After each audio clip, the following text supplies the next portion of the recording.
Happy Independence Day, Nigerians. As we, of course, mark 65 years of nationhood, we pause to reflect not just on what we have achieved or where we have come from, but also where we're headed. Our democracy has endured coups, transitions, and elections. But since last Independence Day, it has faced new tests, off-cycle polls in Edo and Ondo State that questioned INEC's credibility, the state of emergency in Rivers State that raised concerns over the laws and separation of powers, and also ministers' cabinet reshuffled by President Bola Ahmed Tinubu. Tonight, we ask the unanswered questions. What has 65 years of independence truly given the people? Is Nigeria growing stronger or just going through the motions? Join us as we examine what independence and democracy really means for our future. Now, joining me to discuss this further is Sergius Ogun, is a former member of the House of Representatives and also a member of the ADC. I also have, of course, Kunle Lawal, is the Executive Director of the Electoral College of Nigeria. Gentlemen, thank you for your time. Thank you for having me. All right, once again, let me start by saying Happy Independence Day. It's great to, of course, celebrate another year, as a nation. But let me start with you, Mr. Lawal. Mr. Lawal, as a young Nigerian, Nigeria is 65 today. Looking at what we've had to go through, from you as a Nigerian, would you say that proudly you're happy to identify as a Nigerian? Independence Day, everyone, and it's critical for me to state at this point that I don't think I consider myself young. I'm way above the age that's being considered not young by the African Charter, by Nigeria, and by INEC. So it's great to have Independence Day. It means we have something to look forward as a country. I will say we critically must learn to love our country.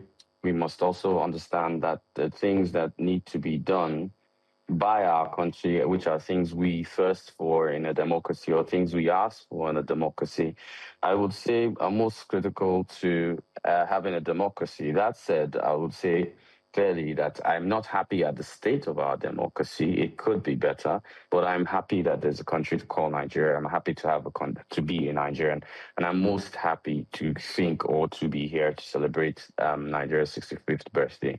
Do we have oppositions to what we think our democracy could be? Yes. Is our democracy where it's supposed to be? No, it isn't.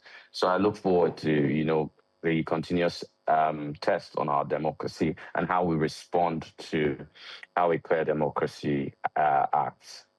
All right, thank you very much. Let me come to you, Mr. Ogun. I would like you to speak on the various transitions, political transitions we've had over the years. Let's look at from the colonial times to the First Republic, the Second Republic, and where we are right now. We've seen in between transitions from the military era, democratic era, and of course we're still growing and evolving as a nation. Looking at us politically, how would you describe our evolution over the years? Well, like people will say, 65 in the life of a nation is not a whole lot, because now the countries we compare ourselves with or to, the United States of America, the UK, Canada, France. These countries have been around forever, over 300,000 years, or over 300,000 years. So 65 in the life of a nation, we are pretty young, but that's not to say we cannot learn quickly. Yes, because the democracy we are practicing today was not invented by us. We copied it from some of these jurisdictions. So we are not reinventing the wheels. So I would say we haven't done too badly, considered from the parliamentary system of government, the unfortunate coup in 1966, and then the Civil War, and then is it the Second Republic now, the 1979, and again the unfortunate coup in 1984 that brought the Buhari junta, and then, of course, took out, and then from then to the transition to 1999, bringing the Fourth Republic, that we are now counting down to 25 years, going to 26. So we have learned a whole lot, but my advice will be, what's the learning curve? What have we taken away from what has happened in the past, especially the political class? Have we learned anything? Some of the recklessness that we are seeing on the part of politicians today was what led to the 1984 coup. So I admonish the political class to learn from what happened there, because most of the actors today were not children then. They're already adults. So they should learn, take a leave, borrow a leave from what happened then, and realize that you have power today does not mean that you should emasculate every political party in existence, because anything can take you out of that place. All right. You said quite a couple of things. You largely, took a swipe at the, political ruling class at this time, saying that there are takeaways from the past that they should learn from and be able to implement. But I'm directing my next question right now to Kunle Lawal, because when it comes to nation building, they will tell you it's a collective. There's the role of the ruling class, and there's also the role of the average citizen. So my question to you, Mr. Lawal, is, let's talk about the role of the citizen in all of this. One of the pivotal roles has to do with, in a democratic setting, for instance, is voting. Are Nigerians really involved in governance? The average Nigerian? Well, first and foremost, the Electoral College puts political illiteracy in Nigeria at 52%. And that is because we only, even to think voting is important, is critical, and I'll explain why. We always mention voting is key, but how do we call what we do voting? And this is the example. We Nigerians, we have less than 500,000 Nigerians paying dues in any political party. We're not part of the selection of the candidates that emerge. And then we now have to select from those that have been selected for us. So right now, we do not practice a democracy, we practice a selection.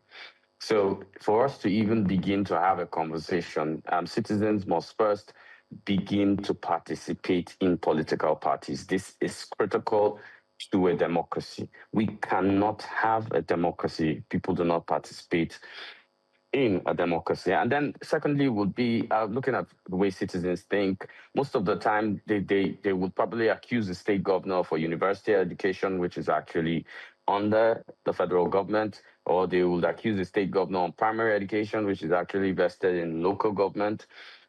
This is a nation that doesn't even understand that constituency projects, which, we all handle in the National Assembly, are totally unconstitutional. So where do we even start to have the conversation? So we ask those in legislative office for executive functions, and we demand no legislative reforms from anybody. Now, it's critical to note that the legislative is the bedrock or foundation of every democracy. And then we've neglected the local government. Yes, there's autonomy, but who is pushing it? Who knows the FARC allocation in your local government? Who cares about the FARC allocation in local government?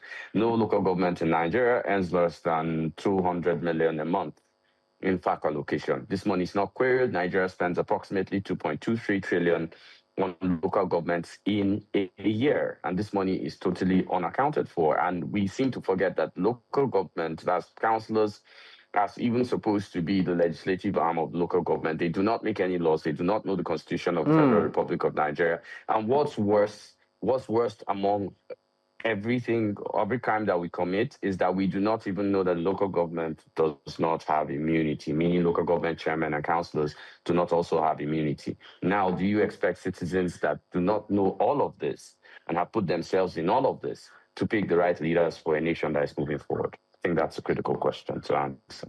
All right, thank you so much. At this point, we'll go on a quick break. When we return, joining this conversation will be Gbenga Ashin, as a former presidential candidate for the People's Democratic Party and also the founding Deputy National Secretary of the PDP. Stay with us. We will be right back. Many thanks for staying with us. It's still Politics HQ on News Central Television. And of course, I still have my guest with me. I have Sergius Ogun, the former member of the House of Representatives. He joins virtually. I also have Kunle Lawal, the Executive Director of the Electoral College of Nigeria. And joining this conversation right now is the former presidential candidate of the People's Democratic Party, Gbenga Hashim. Gentlemen, thank you for staying with me. Let me, of course, come to you right now, Mr. Hashim. It's great to have you once again. Let's look at the role of the leadership of ruling class in shaping Nigeria's political construct, particularly looking at the democratic dispensation. Would you say that the ruling class has really helped, in putting this country in the right political frame? How's their role been over the years? Is that a question for me? Yes, sir. Okay, my pleasure to be here. Happy Independence. Happy Independence. I think democracy is fundamental, not just for having bread and butter, but also having the freedom to express yourself. And that's why Nigerians chose democracy right from the period of limited self-government. Yeah, it will interest you to know that before we had the full independence in 1960, there was a period of limited self-government when elected democratic government exercised authority in the various regions of the Federal Republic of Nigeria. You had Chief Obafemi Awolowo from 1955 in the Western region, Sir Ahmadu Bello in the Northern region, and we had Dr. Nnamdi Azikiwe in the East, all exercising power as premier. Now, it will interest you to know that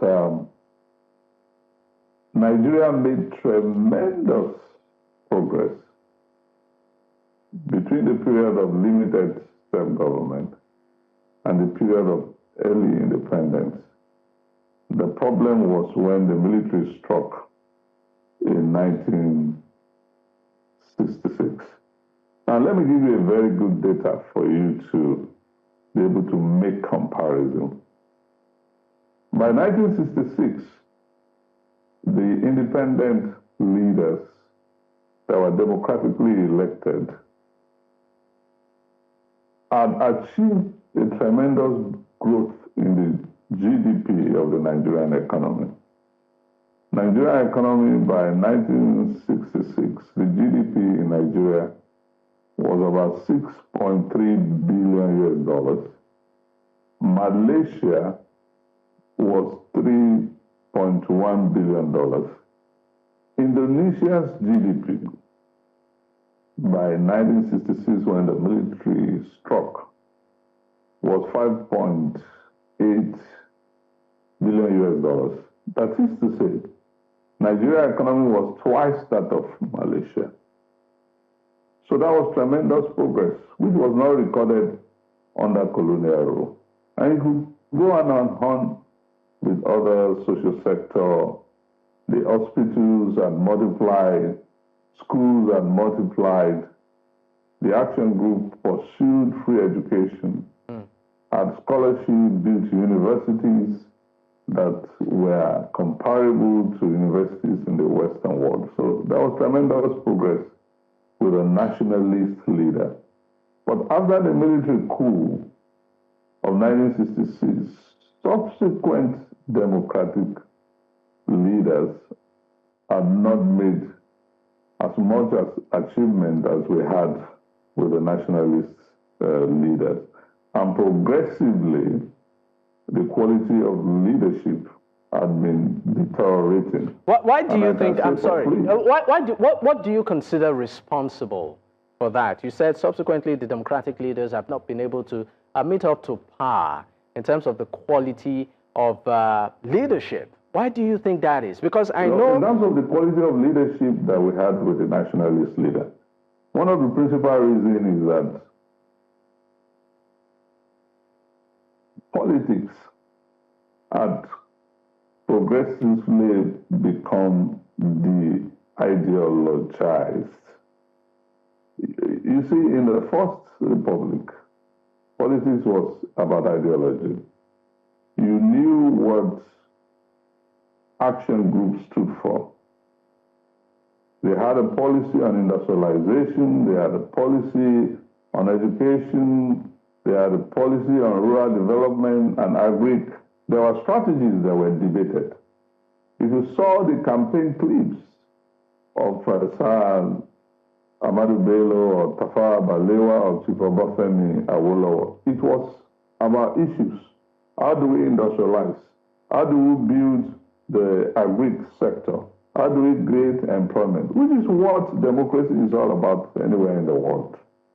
But subsequently, and if you look at what's the debate out there now? Okay, I mean, about whether the president should be Yoruba, Hausa, or Igbo. So basically, Nigeria has degenerated progressively politically, and that is why you have the quality of leadership degenerating, because politics is no longer about development. Politics is no longer about substance. Politics is more about the inanities that don't lead to development. Okay, I'll pick up from there. I'll leave you for a moment and bring that same question to, of course, Mr. Ogun, who, of course, is a former member of the House of Representatives. I mean, just like what Mr. Oshima said, he said politics during the democratic era seems to have degenerated. I mean, you are a member of the House of Representatives at some point. Do you think that this is the case?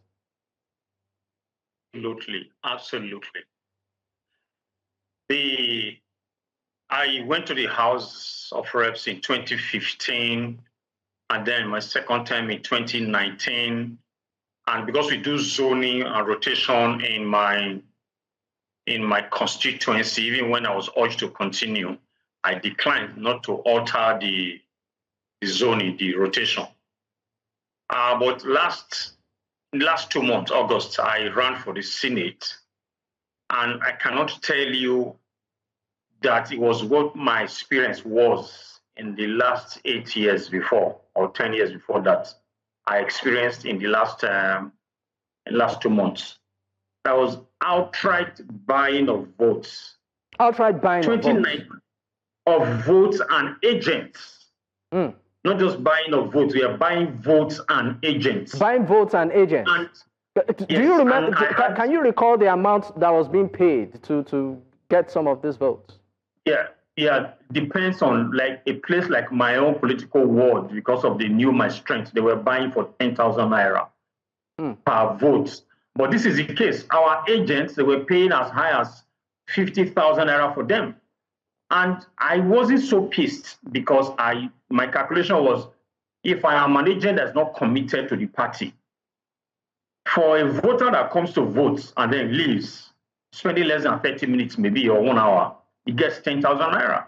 But for the agent that you are paying 10,000 naira also, is going to be there before 8, and is going to take that result from EC8A to the collation center and spend it practically almost 12 hours or more.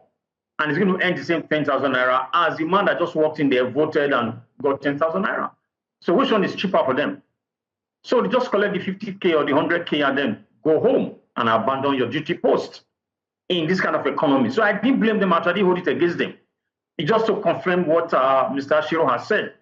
It has so degenerated to the level that nobody's listening to you anymore. Because my other 2 opponents have been in government, and my debate was, my prayers to my constituents was basically, look at my track record. Look at these ones that have been executives. They have served as commissioner, maybe as local government chairman. But look at me, I was a legislator. If I brought project worth over 43 billion naira in 8 years to the constituency, can these guys point to any project that's up to 1 billion the time they spent in council, even despite the fact that they were executives? All that nobody listened to. They just went for the money. But when I campaigned in 2014 to 15, people listened to me. They knew I was coming from the private sector. They knew I had done things in the society, in the community, and they were willing to vote without much persuasion. So are you really saying, just to also get some perspective to this, are you saying that in a way maybe poverty seems to have been weaponized to put people in such a way that they become dependent and they're willing to sell their conscience? Is that what maybe the political class has degenerated, or political setting is at the moment? Is that what you're saying, sir, from your experience? Absolutely, absolutely. I give you an example. There was a political ward and a unit. Somebody told me in 2019, some women came there and they said, look, anybody that votes against me, that the children, because I used to give the school children notebooks and I wrote NECO for them, that if your children ever benefited from Honorable Sergius Ogun, and you come here and vote for him, vote against him today, your children will be dollared for life. I only heard that like 3 months ago. So people voted for me because I didn't even know these women. I don't know these women till today. But in that same unit, the young man that told me this was telling an old woman that, don't you know Honorable Sergius Ogun? Your children or grandchildren, have they not benefited from him? The woman said, I know him, he's a good man, but please just allow me collect this 10,000 naira. That's how bad it is. All right. I'm talking about between 2019 and now. All right, just quickly. Kunle Lawal, I want to come to you, but I noticed that Mr. Hashim was laughing, like he wanted to react or say something. So I'll just give you 30 seconds, sir, to react to some of the things that have been said. You see, when you talk about poverty, it's not about material poverty. The problem today is that we're poorer in terms of values. In those days, when people chose leaders who had integrity, these were poor people, much more poorer than Nigeria of today. In those days, people eat rice only on Christmas Day, but you cannot give them a bag of rice to change their vote. It's a question of we are poorer in values now than Nigerians of the 50s. This is just the difference. It's not just material poverty. So when we say it's because of poverty, we are only trying to rationalize a bad situation. But I believe there will be a change by the grace of God. There will be restoration of values. And when God is talking about restoration, it's not just material restoration. It's not just about roads. It's not just about... It starts with the minds of the people. All right. Thank you very much. We'll go on a quick break. When we return, we'll look at our fight against corruption over the years. I mean, from the First Republic, the issue of corruption has always come up. So take a deep dive into this when we return. Stay with us. Many thanks for staying with us. It's still Politics HQ on News Central Television, and we are, of course, looking at Nigeria at 65, today being our Independence Day. I still have my guest with me. Sergius Ogun is a former member of the House of Representatives. I also have a former presidential candidate of the People's Democratic Party, Gbenga Hashim, and Kunle Lawal, the Executive Director of the Electoral College of Nigeria. Gentlemen, thank you for staying with me. Kunle, let me quickly come to you, sir. Let's look at our fight against corruption, or corruption generally within the political space. You know, from the First Republic, this seems to be consistent. And we've seen efforts, by several administrations to sort of fight this. But, I mean, if you had to look at our fight here, are we getting there in this fight? And foremost, I don't believe there is a fight against corruption. This is what I believe.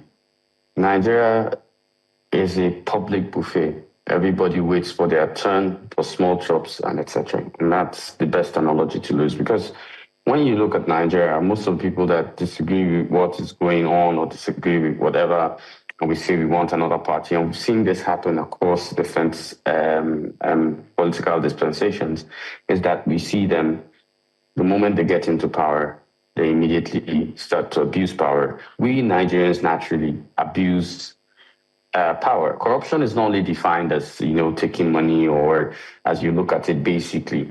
Corruption is even the abuse of the laws of the country. We abuse laws every day. Every Nigerian does it. Therefore, if I owed you 5K now this October 1, and maybe it was your birthday and you're looking for money to gather for one bear, you send police to my house to come and collect that 5K, which is corruption, abuse of the law, and etc. It's an all-round thing. It's become a Nigerian culture, and by culture, culture is defined as way of life. It's become a culture, and that's what we are now. That's where we're at with corruption. It's not only political leaders. We tend to only look at political leaders. Now, imagine if people wanted to give you money, for example, to vote. If the voters refuse to take it, then I think nobody will be bringing out money again. But because our hands are open to take those money from political leaders, that's why they receive money. I don't believe, and I think someone said, I don't believe corruption in elections or etc. started, if you're going to track it, at let's say 2015 or 2019. At least I've worked within elections since 2011. It has always been the same game. It's just that the stakes and amounts are higher. It's been the same game. And right now, because maybe Nigeria is in a place where most of us are impoverished, it looks like a massive complaint, because when you look at it, it's less people can afford to run for political office than they could in 2015. But that was because the economy was better, not necessarily because we were better people. And that's the truth. I ran in 2019. So for you, this is not a situation of principle right now when it comes to the issue of vote bank. It's more of the economy impacting on the people and leaving the people, or those that choose to have their votes being sold with no choice but to sell it because of the state of the economy. Let me, yes. Well, first, that's the first problem. But the second problem is we do not even have legacy parties. So legacy parties. Politicians, yes. So a legacy party is a party that can outdo or outlive any one of us. It uses its own funding to generate or put power behind people it wants to run for office. We don't have legacy parties. That's what a legacy party is. So how would you describe the likes of the PDP, the APC, and the others that we see now? They are based on the ambitions of a few people. And that's the honest truth. Anybody can want to put it any way they want to put it. But I'm going to ask a critical question. What funds the party? If it's not someone elected, that's not how parties are supposed to be funded. Parties are supposed to have their own funds, and these are monies that, let's say, they made from nomination forms. I'll give you an example. Where's the money from nomination forms? They should ask, or they should audit the APC, audit the PDP, audit Labour Party, audit NNPP. The money for parties is basically none. Sometime in 2019, I and my elder here, Benga Hashim, were in a party, Alliance for New Nigeria. Where's the money we paid for forms at the time? Do you understand? So, and I ran for Senate then.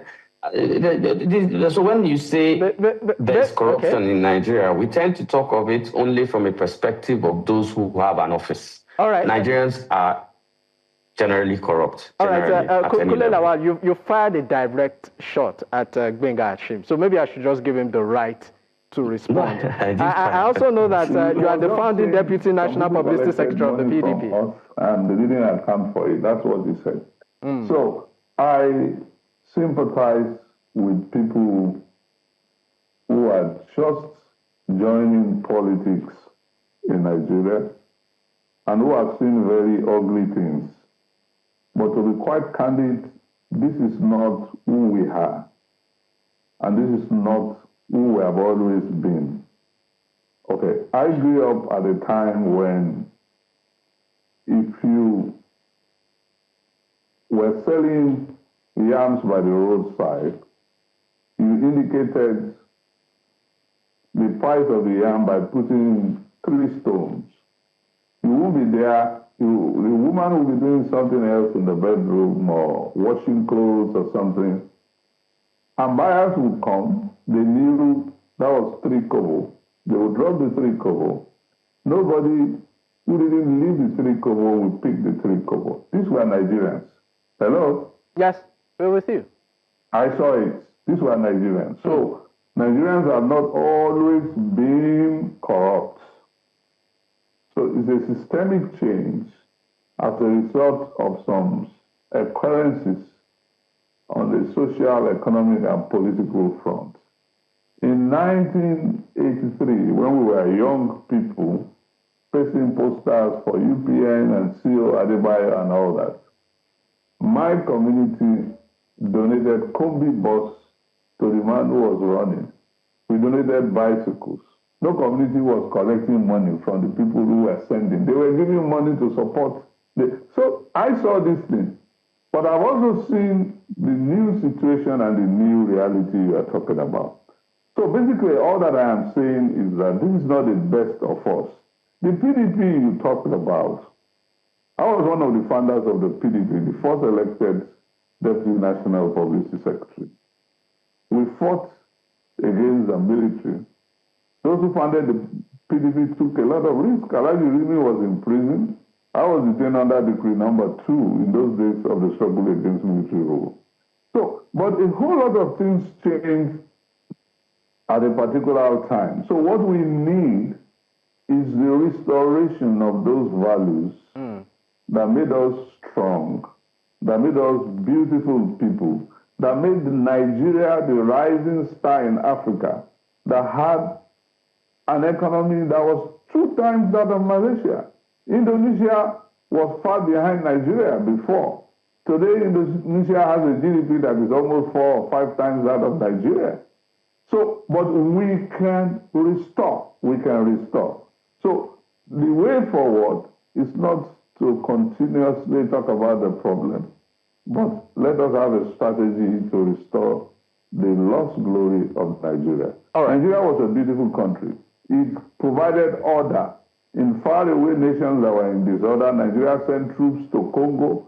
Nigeria stabilized democracy in Liberia. Nigeria went to Sierra Leone, stopped the war, and brought... So the story of Nigeria now has not always been the story. This is our worst moment. And Nigeria is not the only country in the world that will experience a period of decline. These are a period of decline. All right. Let's hope and work hard for a period of restoration. That is what we were trying to do with the ANN and all those things before. All right, thank you so much. Came and messed up things. But we're not going to be tired of rebuilding. All right, thank you so much, Mr. Hashim. Thank you. I know that you have quite a lot to say, but let's switch the conversation to look at the economy as a whole.